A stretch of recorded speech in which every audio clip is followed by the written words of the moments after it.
Okay. Let's say I gave you this problem.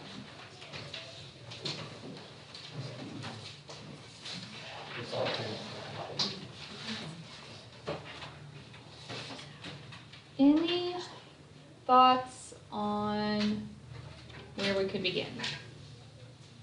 On which side do you want to box in? The right side? Okay. Box in the right. Really important to keep track of what your goal is. All right, so if I box in the right, I am trying to get cotangents. Now that doesn't mean like changing this to sine and cosine isn't going to help me, but if I'm trying to go from tangent to cotangent, is sine and cosine the most direct route? Yeah. Probably not. What would you change your tangent to? In turn, yeah, change it to cotangents. How do I go from tangent to cotangent? Okay, so tangent would be 1 over cotangent. And if you were working with the right, you would change your cotangents to a 1 over tangent. So you could do this from either side.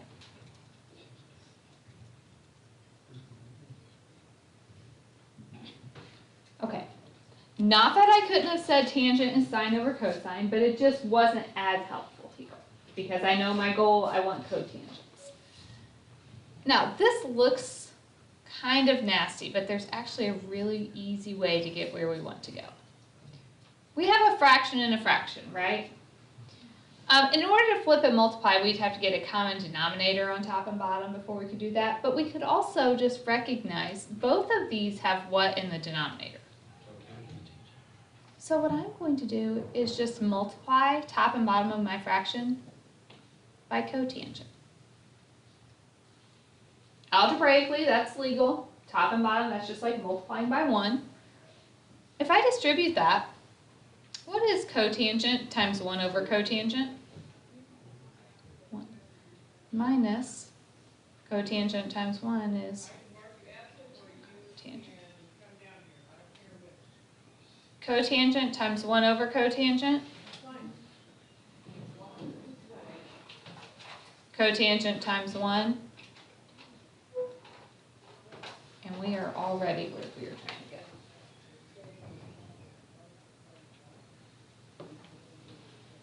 So how did you know how to multiply by cotangent? I just did it because the denominator was cotangent in both the top and the bottom.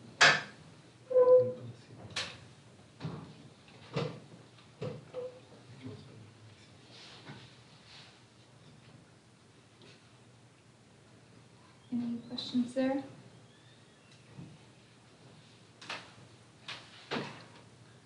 Let's try one more. So I'm trying to show you strategies, things that we've done in algebra, but maybe you haven't seen with trig functions. So multiplying by the same thing on top and bottom is perfectly acceptable and sometimes quite helpful. What if I gave you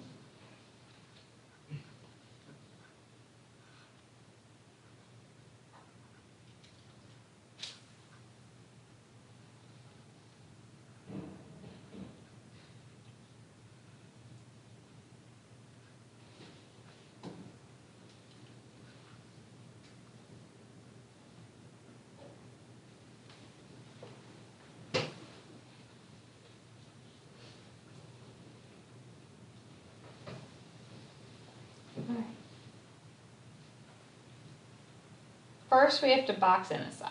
Which side do you want? Box the left.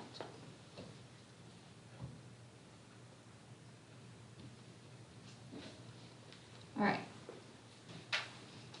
So I am looking at my right, trying to figure out what I might do.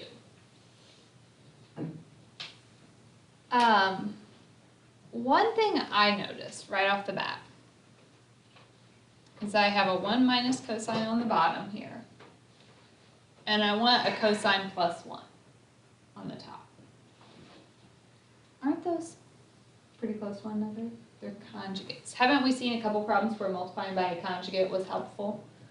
So what I'm going to do first is multiplied by the conjugate, 1 plus cosine x on top and bottom. And I'm even going to suggest that maybe on the top I don't want to distribute that cosecant because 1 plus cosine x is what I want on the top. So I'm hoping I can make that cosecant go away.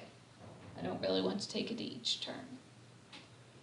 On the bottom, if I FOIL, I get 1 plus cosine x and minus cosine x cancel.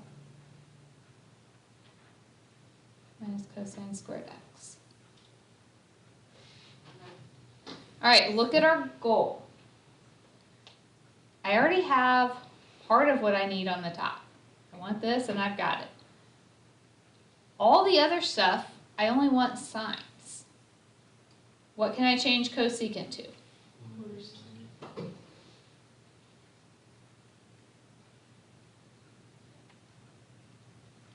What about 1 minus cosine squared? Sine squared x.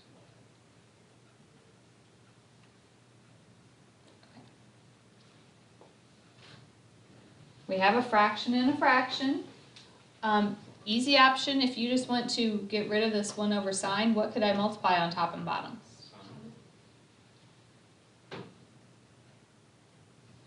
So on the top, it's all one term, so that cancels, and we just get 1 plus cosine x. On the bottom, sine x times sine squared x is sine cubed x.